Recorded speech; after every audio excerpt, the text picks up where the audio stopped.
ससुर का घर, बहुओं के लिए शिक्षाप्रद कहानी। रोहन और सीमा की नई नई शादी हुई थी। घर में ससुर यानी के रोहन के पिता सुधीर जी और वे दोनों बस 3 ही लोग था। इस घर को रोहन के माँ बाप ने जीवन भर पाई पाई जुटाकर बड़ी मेहनत और अरमानों ऐसा ही बनाया था, वरना आज के समय में मुंबई में घर बनाना तो दूर की बात है, किराए पर लेना भी बहुत बड़ी अचीवमेंट ऐसा ही कम नहीं है। जब रोहन कॉलेज में था तब माँ उन्हें और दुनिया को छोड़कर जा चुकी थी। एक कामवाली बाई सकू थी जो सुबह ऐसा ही लेकर शाम तक उनके घर का सारा काम करती थी। नई नई शादी हुई थी, इसलिए सकू बाई का दिनभर घर में रहना सीमा को अपनी प्राइवेसी में बाधा सा लगता था। इसलिए अब सकुबाई सुबह खाना बनाना, कपड़े और पोछा करने के बाद चली जाती और वापस शाम को आकर खाना बनाती। सकुबाई की दोपहर की गैरहाजिरी ऐसा ही कई छोटे मोटे काम दिखाई देने लगे, जिनमें ऐसा ही ज्यादातर काम बिना कहे सुधीर जी ये सोचकर कर लिया करते कि बहू को मदद हो जाएगी, लेकिन बहू सोचती कि ससुर को औरतों के काम में दखल देने की आदत है। एक दिन मौका देखकर सीमा ने रोहन ऐसा ही कहा, क्यों ना हम बाबूजी को वृद्धाश्रम में भेज दे। सिर्फ एक बार पैसा भरना पड़ेगा और उन्हें भी अपने उम्र के लोगों का साथ मिल जाएगा। हमें भी अपनी प्राइवेसी के बारे में ज्यादा सोचना नहीं पड़ेगा। रोहन ने सीमा की बातों पर ज्यादा ध्यान नहीं दिया। कुछ दिन ही बीते कि बाबूजी अपने दोस्तों के साथ एक हफ्ते के लिए टूर पर गए और इत्तेफाक ऐसा ही इसी दौरान सकू बाई भी छुट्टी पर थी। फिर क्या सीमा को जैसा चाहिए था वैसा समय मिलने लगा। अब रोहन रेस्टोरेंट में खाना खा लेता और सीमा का काम ऑमलेट, ब्रेड या मैगी ऐसा ही चल जाता। खाना बनाने की टेंशन नहीं थी, लेकिन घर में निकलने वाले सारे काम तो अभी भी करने ही था। ससुर जी की गैर हाजिरी में सीमा को एहसास हुआ कि वह बिना कहे ही जो काम कर लिया करते था उनसे कितना फर्क पड़ता था। छोटे मोटे लगने वाले यह काम भी काफी समय और एनर्जी लेने वाले था। कुछ दिन बीतने के बाद एक दिन रोहन सीमा को कहता है, चलो आज कहीं बाहर घूम कर आते हैं। सीमा बड़ी खुशी खुशी सज धज कर बाहर घूमने के लिए तैयार हो जाती है। रोहन सीमा को अपने घर ऐसा ही 4 किलोमीटर दूर एक चौल में लेकर आता है। एक आदमी रोहन के हाथों में एक चाबी देता है। रोहन उस चाबी को लेकर चौल का एक कमरे का दरवाजा खोलता है। कमरा खुलते ही 2 रूम वाले उस छोटे ऐसा ही अंधेरे ऐसा ही भरे घर के अंदर रोहन सीमा को लेकर जाता है और कहता है, कैसा लगा तुम्हें हमारा नया घर।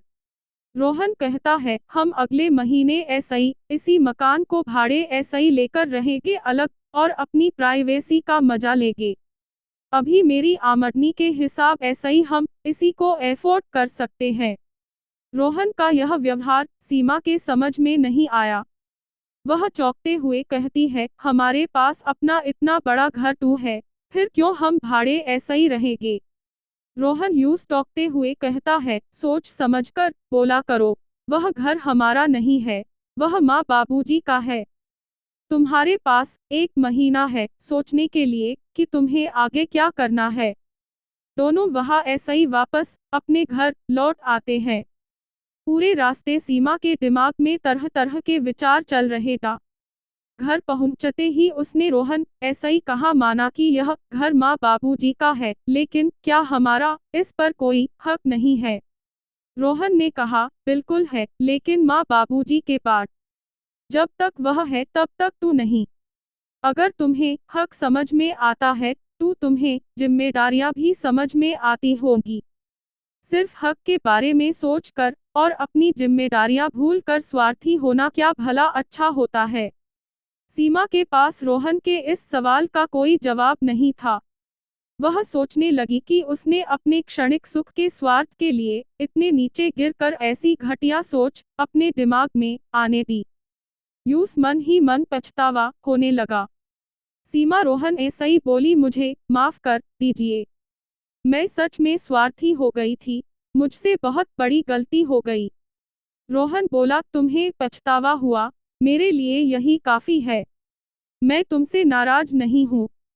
बेटे और बहू का यह वार्तालाप सुधीर जी दरवाजे पर खड़े होकर सुन रहे थे। उन्होंने आसमान की तरफ देखा और बोले, भाग्यवान तुम, धन्य हो जो तुमने ऐसे बेटे को जन्म दिया है। उन्होंने दरवाजा खटखटाया। बहू ने दरवाजा खोला तो उनके हाथों में पकड़ी थैली ऐसे ही गरम गरम समोसों की सुगंध उसको आने लगी। ससुर ने अपनी बहू ऐसे ही कहा, वो कोने वाले हलवाई के पास ऐसे ही लाया हूँ, तुम्हें बहुत पसंद है ना।